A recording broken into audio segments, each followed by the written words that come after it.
Leo bado vijana wetu wanaagiza suti kutoka Uturuki, kutoka China.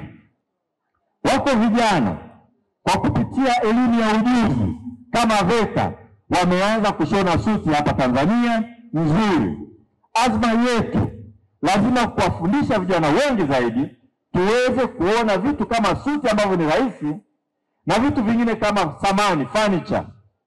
Tunaweza kuvitengeneza hapa Tanzania, sio kwa mahitaji yetu tu, lakini sisi ndio tuuze nje. Na swala la tatu ni teknolojia.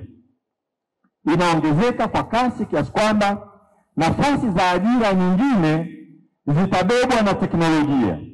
Lakini tukiwekeza vizuri kwenye teknolojia, tutahakikisha kwamba sisi ndio tutafanya kazi katika nchi nyingine hata ukiwa hapa nchini.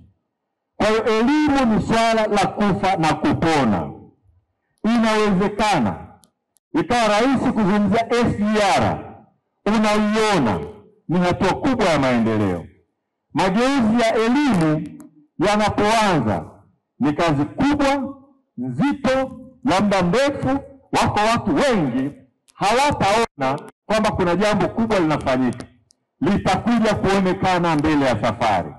Ndio maana Rais wetu Mheshimiwa Dr. Samia Suluhu Hassan, kwa kuongeza sana uwekezaji katika elimu na kusimamia na kuanzisha mageuzi makubwa sana ya elimu hapa nchini, jambo ambalo sio sawa na kuona daraja la Busisi kwa macho ukaona mafanikio yake, kuona SGR kwa macho na kupanda treni ukaona mafanikio yake. Sio sawa na meli umeiona, si sawa na barabara ya lami, jambo ambalo linachukua muda kuanza kuzaa matunda. Litachukua muda tutaanza kuona matokeo 2035. Bila ujuzi wa kutosha, bado utaona watu wengi wanavaa nguo zinaagizwa kutoka nje, saa kutoka nje, mic kama hii kutoka nje, kamera kama za waandishi wa habari kutoka nje, vifaa mbalimbali vya ujenzi kutoka nje.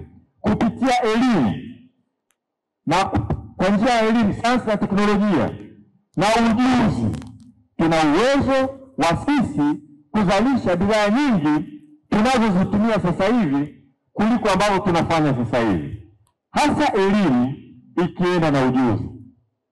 Swala la pili, utandawazi ambao umefungua mipaka.